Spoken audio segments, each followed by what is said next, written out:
You guys want to know the true significance of understanding astrology? Well, it really boils down to energy, right? The beauty of it is, like, when you understand astrology, you understand archetypal energies, right? Like, it boils down to seven, right? The number seven. There are seven. There is this law in nature. It's the law, the septenary law, right? Which states that a lot of the times systems tend to find expressions to seven, meaning that seven is like a number of completion. In a sense, seven is a unit. Seven is one. That's why, like, seven kind of looks like one also. But the point of what I'm making though is the seven energy, right? It's everywhere. We see seven colors. We see seven musical tones. We see seven chakras. There were even seven traditional planets. You feel what I'm saying? But yeah, so when you understand astrology, you are tapping in to that seven archetypal energy, right? And one of the benefits is understanding yourself and your life. And when I say your life, there's many layers to that. But I mean, like, the different chapters that arise. Because as humans, we go through different cycles, right? Experiences come to us through cycles.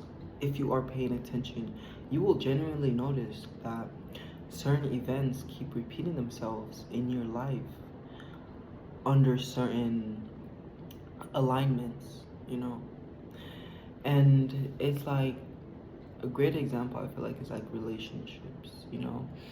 Because that's even connected to energy, right? Like, when you go through the same relationship, but like with different people, it's an energetics thing. But when you understand astrology, you're no longer confused about the underlying energies that, in a sense, program your experience, your reality. It's very important we give astrology the depth it needs and deserves, because the deeper you go into occultism and study, the more significant astrology becomes, not as a personality or divination or whatever type of tool, but more so as a language to decode symbolism. Astrology is so deep, you can literally use it to decode the holy books, the Bible, the Quran, and the Old Testament, the Torah, right? Astrology is so deep. When you have the true grasp of it, it's like, when we speak of secret societies, right, and we speak of Freemasonry, Illuminati, the two main ones, there are so many. A lot of them base their society on, like, knowledge, you know what I'm saying? On knowledge. So, and a lot of the times, especially with the Freemasons, they utilize astrology, and it's like, go do your own investigation, like, because it's mind-blowing, very mind-blowing, but like The Simpsons, right? It's very what's it call it? Very Masonic, this, like, and the thing about masonry, the word in of itself means to build, right? So a mason is someone who builds and constructs. The general definition is a builder that uses, like, mortar and bricks and cement and stuff like that to build.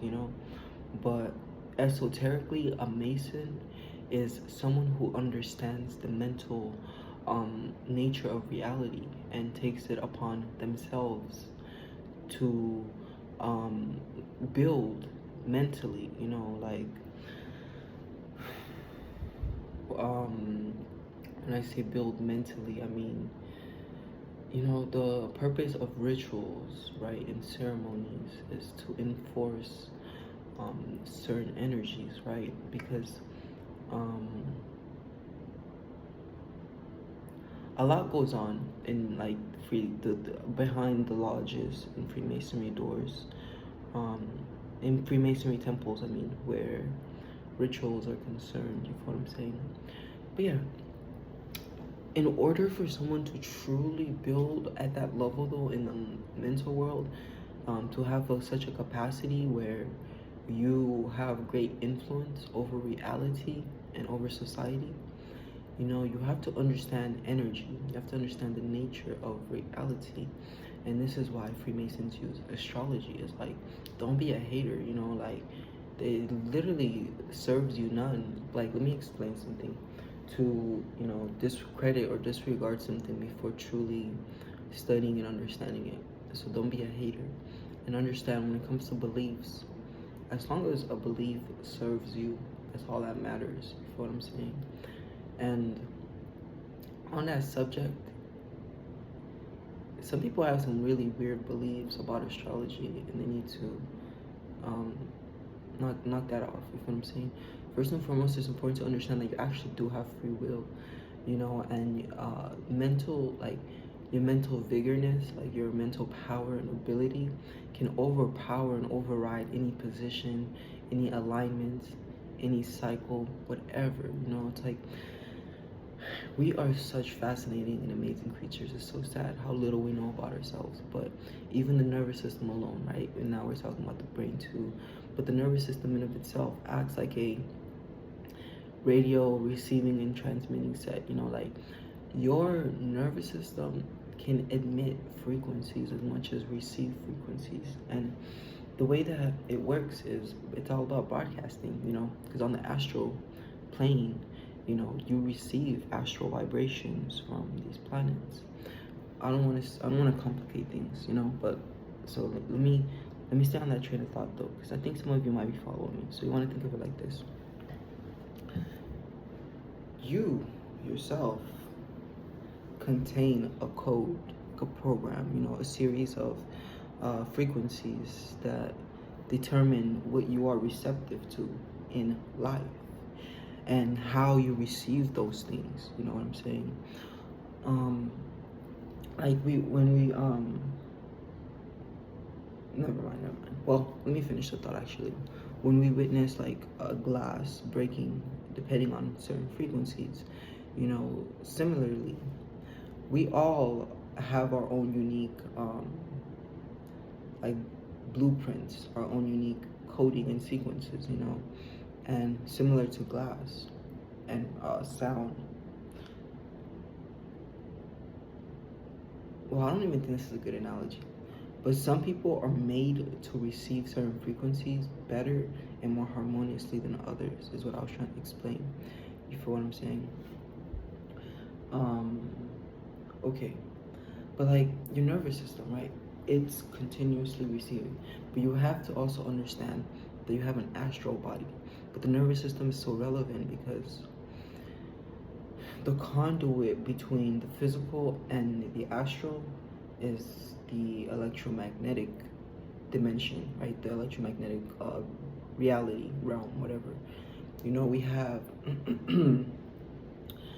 um, electromagnetic frequencies bombarding us at all times, right? We ourselves create electromagnetic frequencies through our brain and our heart, right? But electromagnetic frequencies, they're neither so dense like physical frequencies, matter, and they're not too higher velocity like energy or astral substance, right? Spiritual energy stuff, whatever. So we can't really directly physically get in contact with the astral world because of the frequency and vibration, right? When frequency vibration, right? Frequency is frequency, like how frequently something is vibrating. So someone's vibrational frequency is how fast frequency, how fast they're vibrating. You know what I'm saying? So things in the higher dimensions are vibrating a lot faster than things in this physical dimension. You know what I'm saying? So because of our capped quickness and speed, we can't perceive certain things that are in higher velocity than us, but we can witness things that are below us. You know, you kind of want to think of it like um, we can witness third, second, and first dimensional things, but those first, second, and third dimensional things cannot really look at us for our fullest capacity. Like, you kind of want to think ants, right? Like, when an ant looks at a human, you know, they don't even have eyes like us. Like, they don't even perceive reality like us. So to them, it's like this, like, it's an intense experience because they're tiny vessels, and they're receiving all of this energy, you know. So similarly with us, there are things above us, is what I'm saying. um but when I say above us, I mean frequency wise, right? So yes, electromagnetic frequencies, electromagnetic frequencies. Okay, so stay with me, you guys. I know I kind of went all over the place, but there's a reason why I bring up electromagnetic frequencies, because your electromagnetic health and well-being is very important to your spirituality. When you breathe, for instance, you increase life force, vigorous, and electromagnetism, you know.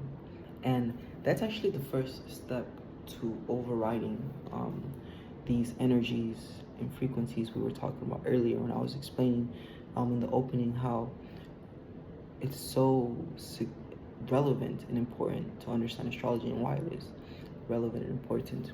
So yes, when you understand astrology, you understand frequencies and energies, but you got to take it deeper, because astrology is really about knowing thyself. And the beauty of astrology is it deals with archetypes. So when you study astrology, you're actually studying everything in a sense. In the sense that as an astrologer, right, I have amassed a great amount of knowledge about anatomy, you know, and I've witnessed other astrologers, you know, amass great knowledge where architecture is concerned, buildings, right, the positionings of buildings and things like that. You know, I've witnessed people in power create societies and things like that through astrology. But it's like, it may sound far-fetched, but look, when I say like, okay, the society thing, right, look, astrology is about different archetypes, right? And infrastructure requires archetypal things, right? Like, we require we'll run through the planets, right? Like the sun, right, which is like governments, leadership energy, the moon, people, you know, commoners, because it's like people of power cannot live without the people of the common, you know what I'm saying? It's kind of like the sun and the moon, they go together, you know. The sun is the people of power, then the moon is the commoners, right? Then we also have Mercury, which is like the inner communications in society. This is phones, this is even electricity, this is transportation, communication, stuff like that, right? Then we also have the Venetian aspect, the Martian aspect, the Jupiterian aspect, which is the religious reality or essence of things, like Jupiter. And okay, let's stop at Jupiter, you know, because that's kind of the energy I was in when I got inspired to create this video. You know, the significance of astrology is understanding archetypes and different energies that exist in your reality. Once you understand them and you amass knowledge about like your body, because it's an instrument and you need,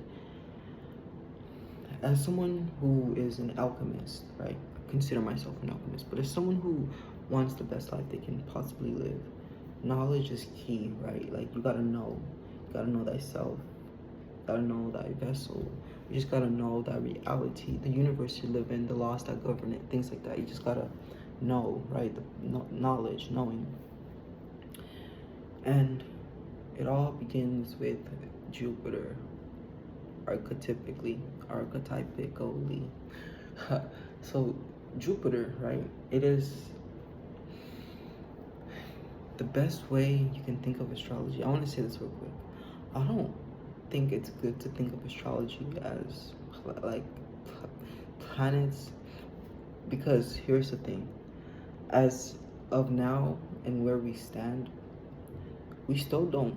I mean, because there are clashing concepts about what's above us. We have modern day NASA theories, and their theories, mind you. And then we also have more ancient,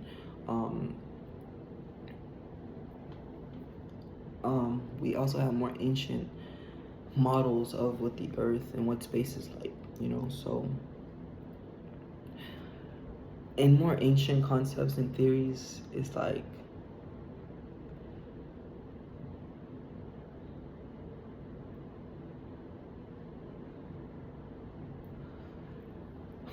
in more ancient concepts and theories, it's more like it's more so just like the celestial orbs, like the sun and the moon. But then like everything else more so depends on the sun and the moon, meaning they don't actually exist, but they're more so frequencies that came about as a result of how the sun and the moon are interacting in the currents that they're creating. Is not even the currents that the sun and the moon are creating, but it's just the different currents that exist. And so this is like it's something that I internally get, but I'm not ready to articulate. You know what I'm saying? But it's at the end of the day, you want to think of water. You want to think of levels of water, and you want to understand that we live in water. You feel what I'm saying? It might sound crazy, but like the ocean is the space. You feel what I'm saying? Pretty much is what I'm saying. Like, but yeah, it's very fascinating though. Like our oceans and space are connected somehow, some way, and water and space, and there probably, I'm sorry, there is a firmament, you know, I was gonna say probably, but you know, stuff like that. So it gets so messy and complicated when you try to engage with things of this nature, you know. But yes, so that's the first thing. Don't think of astrology like, oh, planets, but more so think of it like different frequencies and energies that are being broadcasted and received, you know, transmitted and received. Like, you have a nervous system. Your nervous system is tuned to receive certain energies, frequencies, programming from reality, right? And we know this to be true because in like science and psychology, it's shown, you know, the I mean, what am I saying, bro? Like, your nervous system is your brain, and your brain has a lot to do with your mind. And those of us who are into esotericism, we know that the holographic universe theory states that we're actually experiencing reality inside of our minds, not out there. You know what I'm saying? And what I'm trying to tell you is you have a written code for your reality, and your nervous system is keyed into that. And when you look into your natal chart, you should probably hire someone like me to do that for you. You will not regret it. And I've helped so many people, and it's always like you finally got to this this level on your journey, you know, where this knowledge is being exposed, revealed to you, rather, I should say, because it's really that deep, you know. But yeah, so your nervous system, it's key to a certain programming, reality, frequency. Your birth chart helps you understand, overstand this. And when you do this, it's so important. Look, in astrology, you know, the different signs correlate with the body. Gemini correlates with the hands and the lungs and the nervous system, and I'll leave it at that. You know what? Yeah, the nervous system, because it's Mercury. So when I was younger, right, I got shot like right here, 14. You know, that's like a it's like a bullet wound, whatever. You know what I'm saying? Like some more scars. You probably can't really see it, but you kind of can, you know. So I'm a Gemini stellium. You know what I'm saying? I got a lot of Gemini energy in my chart. So when I got shot, I got hit in my lung, and then it went through my lower back. I was in a critical condition. I actually died. I had an out of body experience. You know, I had some ninth house. I have a ninth house stellium, right, and eighth house. I have my moon in the 8th house alongside my Venus. Very interesting things. But yeah, no. So for me though, it's so deep, because I bring up the 9th and 8th house because that was a long. Because okay, the 9th house, it deals with long distance journeys and travels. And when you die, you go into the other afterlife and you come back. That's a long distance travel. The 9th house, also the house of higher concepts, higher perceptions, higher realities. It's a house of religion, things like that. You know what I'm saying? And then the 8th house is the house of crisis. Getting shot, like dying, stuff like that. Being transformed. You know what I'm saying? But so when you understand astrology, it's so empowering because then you start to understand just the timing of the things that happen to you and why those things happen to you to begin with. So then you no longer feel lost. You feel more so in tune with the reality of things. You realize cycles, certain events happen to usher in certain things for you. You feel what I'm saying? Like it's a mature, like your energy is maturing. And when you understand your natal chart, you're no longer going through life randomly and depressingly, possibly even, because this earth realm, if you don't know what you're doing, can be so depressing. You know what I'm saying? So yeah, at the end of the day, when you understand that natal chart, it puts things into perspective. So I'm a Gemini stellium, Sun, Moon, Mercury, Jupiter, Saturn, right? Saturn. So I said Gemini rules the hand. So Gemini also rules the lungs. So it's not even cool. It's like, how earlier I was saying your nervous system is tuned into receiving a certain reality. My nervous, like the reality I receive, it perfectly corresponds with my energetic alignments, the frequencies I'm tuned into and capable of experiencing. So, I went through getting punctured in my lung because Gemini, it deals with the lungs. So getting punctured, let me see.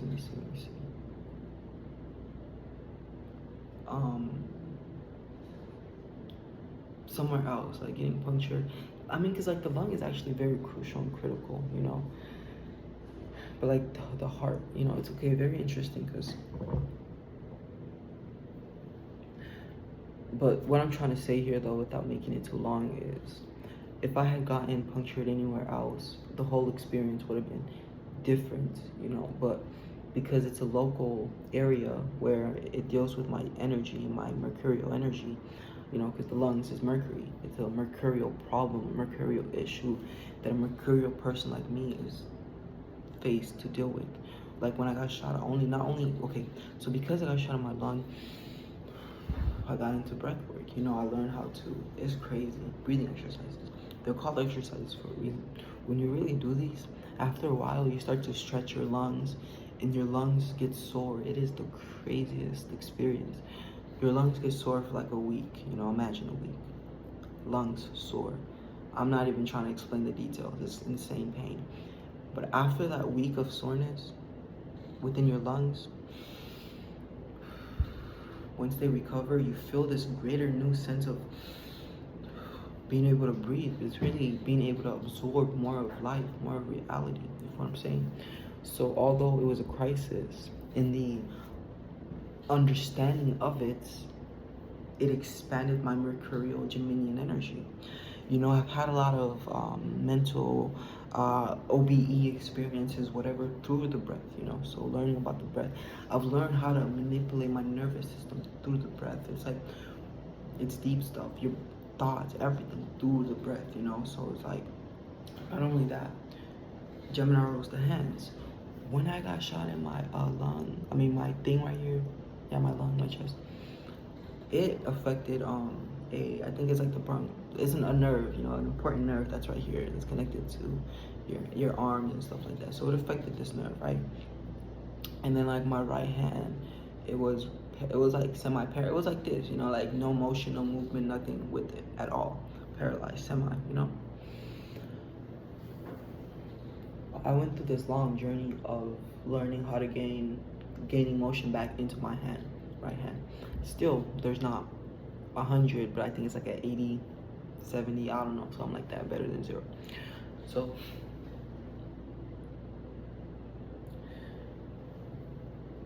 it gets so deep, you know, but like the more you understand your natal chart, the more like even the things that happen to you, they become like a story, or like a like a like a tip, a hint about like where you're meant to be going in life. Meaning nothing is random, everything happens to guide you towards that place. You know, when you understand your natal chart, your energies, the ride becomes much more efficient and easier. But with my right hand though, it's because it's like I can go so many ways with what was unlocked because I got shot and like, my right hand got fucked up, right? But the first thing, I feel like the most important thing was this. You know, we are multidimensional, you see. You have a physical body, but you also have an astral body. The thing about the astral body is the astral body condenses into the physical body. You know, everything starts at a lighter frequency, you know, lighter frequency. Lighter frequency, meaning things are metaphysical before they are physical, right? So your body once was in a metaphysical state. Your body still is in a metaphysical state because you have many bodies. You don't just have this one body, you know. But anyways, your astral body condensed into your physical body. Your astral body has greater influence over the condition of your physical body. You know what I'm saying? Than anything else. Like trying to affect your physical body physically is possible, but it's easier when you do it through the astral dimension first. So what am I saying?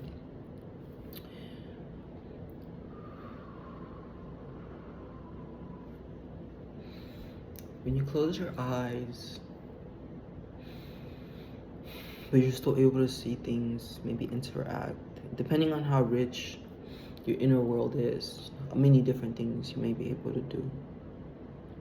Really anything you please at your will. We've been tricked into believing the imagination is imaginary, like, oh, that's just imagination, like, oh, that's imaginary, like fake, right? But no, your imagination is very real. And the deeper you study, the more you'll learn that it can become alive.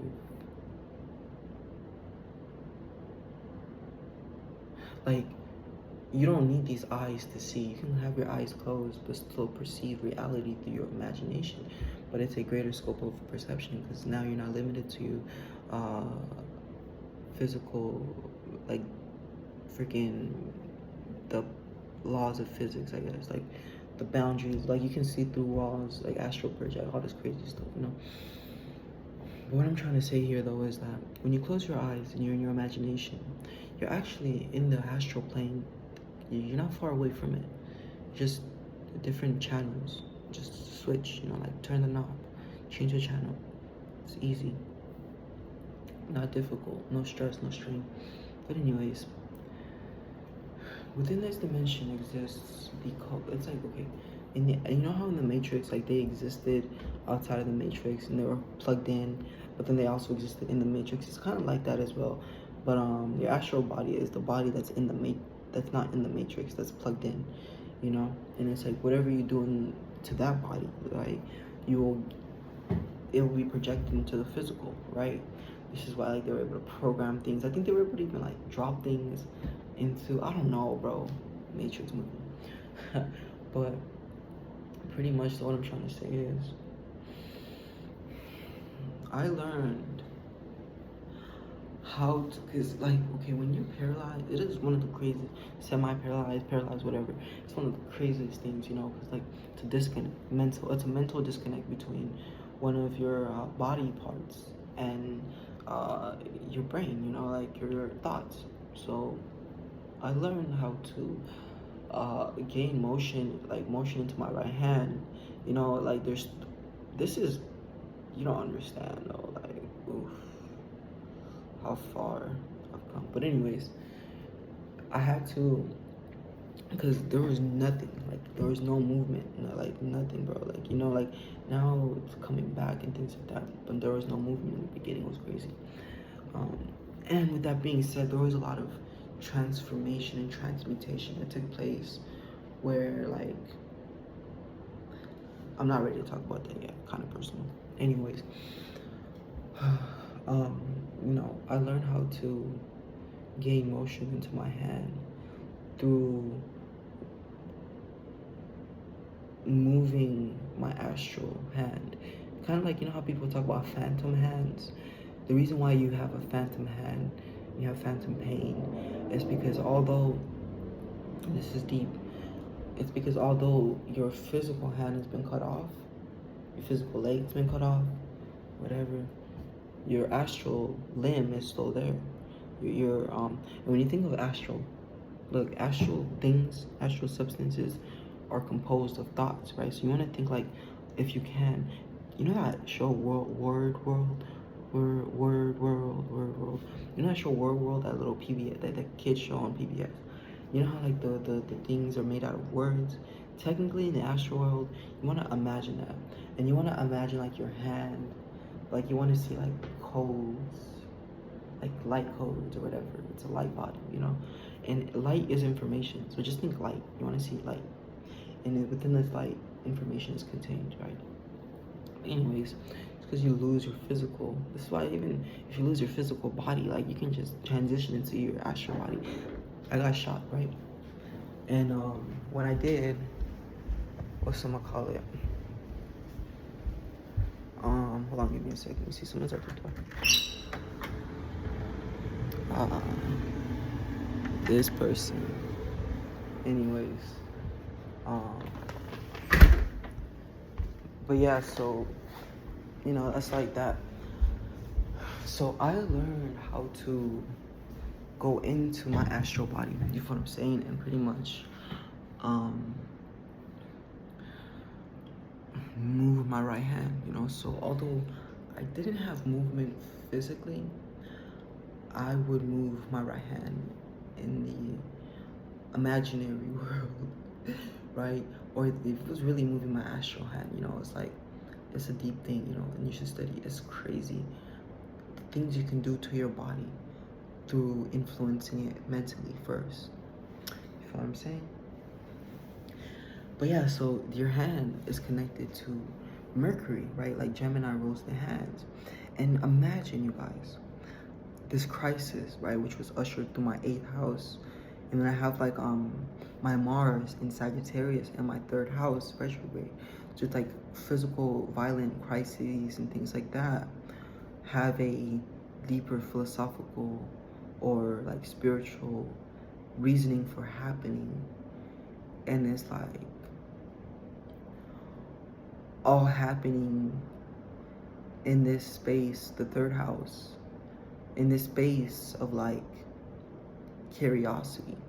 Like I don't just stop at like when things happen, right? Even like the whole getting shot thing, to me it didn't just happen. I was like, oh, poor boo-hoo me. But I was like, Sagittarius thing, in the 3rd house thing, very curious, trying to learn things like that. And this event, right, getting shot in my chest and then enduring like paralysis, things like that, it led me to deepening my mercurial energy, like being able to go into your mind and influence a limb that's paralyzed. That's like very mercurial, right? Very mental mind power stuff. You know what I'm saying? But this is why we have to understand, like, life is not random. Life is not unjust. There's justice in all of it. And this is a crazy statement for me to say, but it's just metaphysical. When you understand the metaphysical truth of things, you realize other things.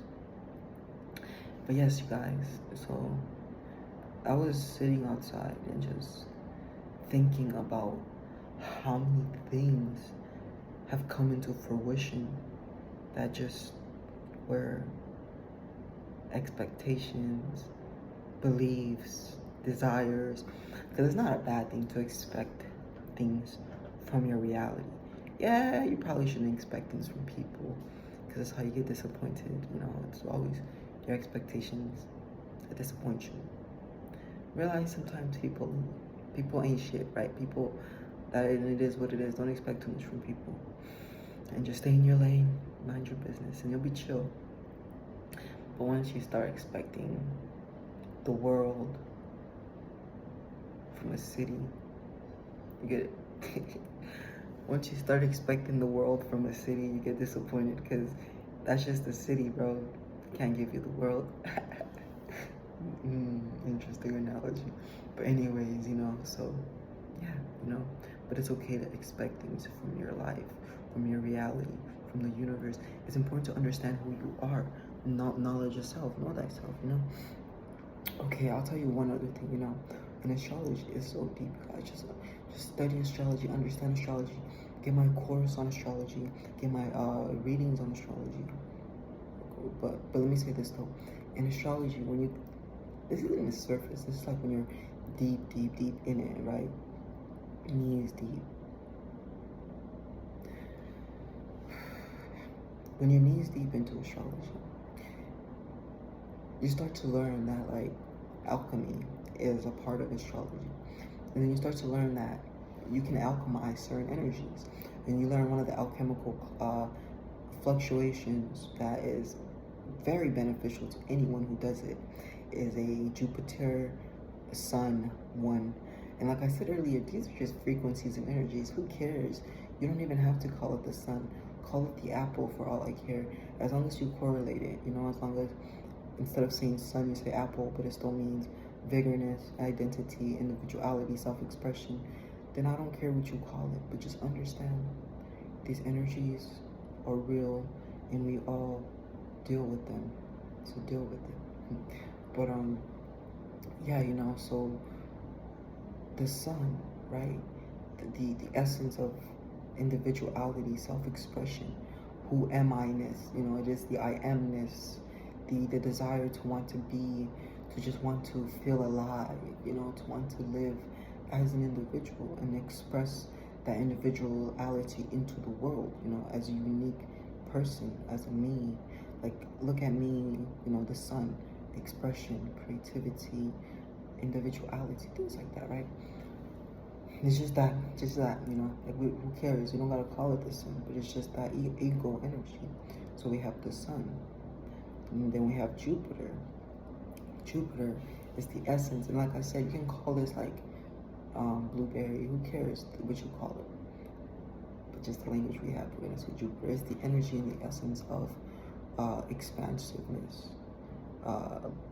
beneficness, abundance, success, prosperity, well-being, kindness, mercy, generosity, spirituality, godliness, religion.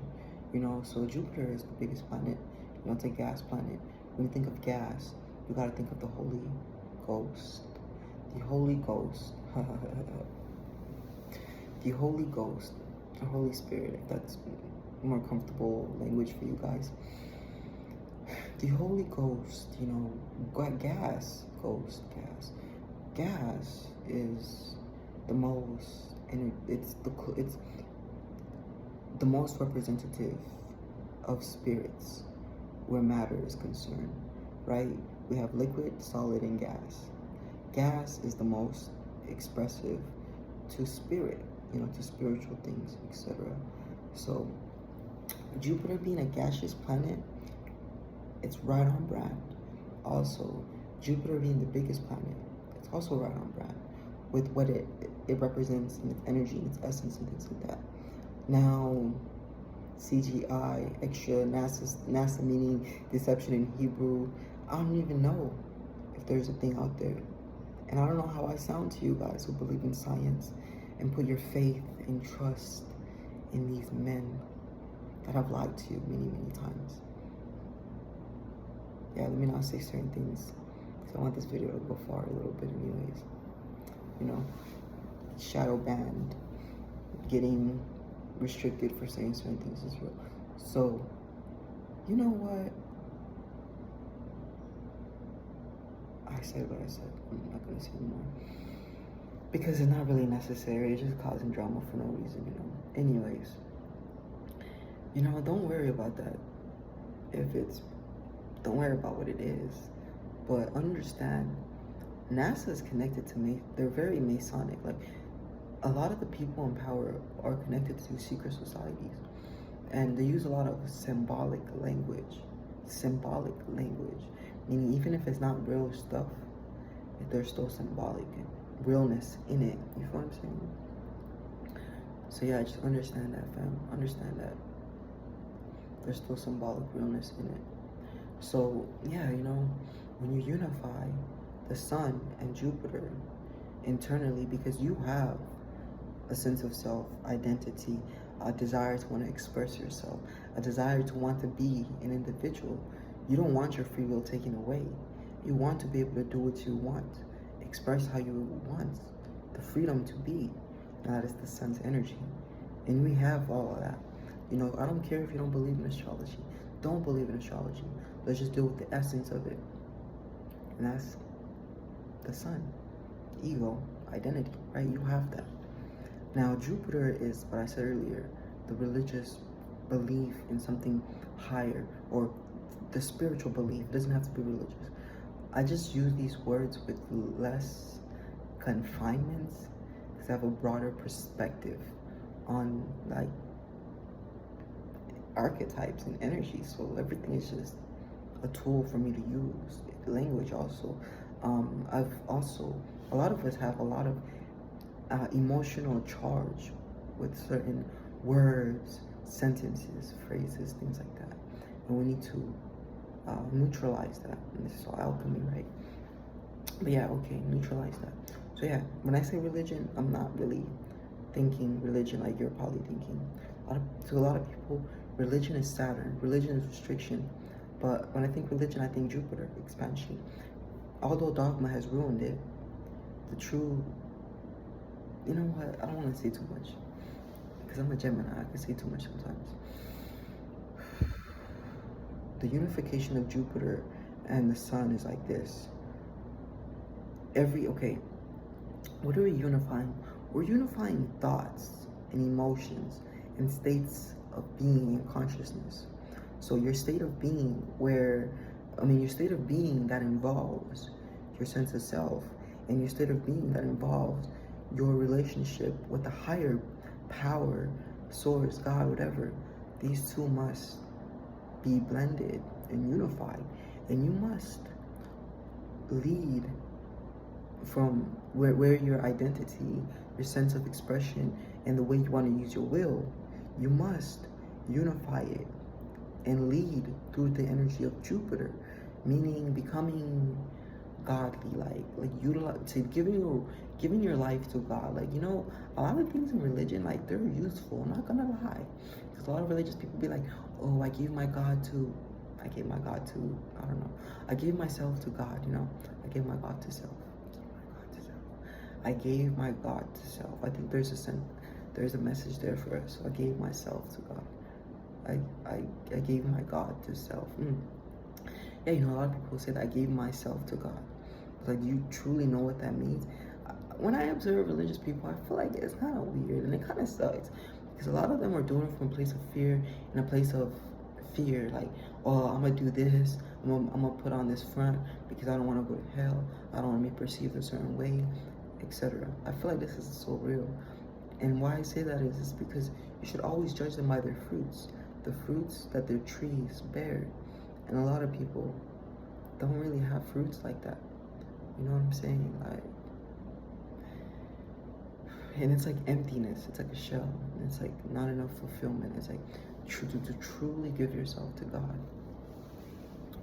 To truly give yourself to God, you know, is to give yourself to humanity.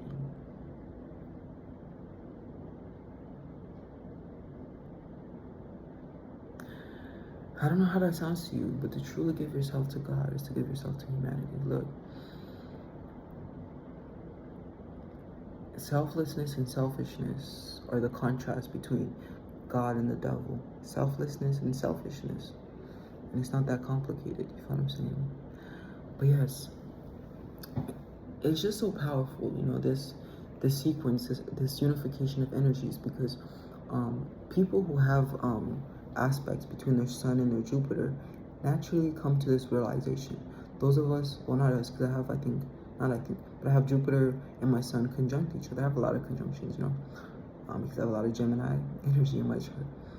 But so if you don't have it like that naturally, then every day you want to create a situation, a routine, a ritual where you go into your mind, meditate, write it down, journal, whatever, and you correlate your sense of identity with God.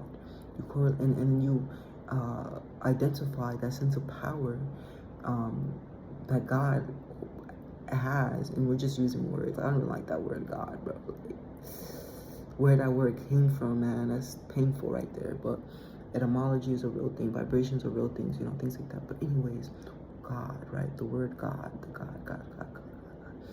But yeah, so you want to connect it. You want to realize that you and the Father are not separate, but you guys are one. And you want to walk like a child who has his father backing him up. You want to walk in that power, that strength. You want to realize you're always supported, and get that thing that's like the opposite of paranoia. Emonia, no, I don't know what it's called. I know it's like we have paranoia, and then we just have noia. I don't know. Pinanoia? I don't freaking know, man. You know what I'm talking about. Imagine the universe, God, conspires for your favor, because you have unified your sense of self, identity, and one desire for will and expression with the infinite intelligence that exists within all things, you know, that always ensures that everything is intelligently conducted and conducted, yeah, you know what I'm saying? But yeah, with that being said, you guys, unify that energy for me, that Sun and Jupiter. But this is my cue to go. Bye-bye. And as always, you can always book services with me. Just hit me up. Peace.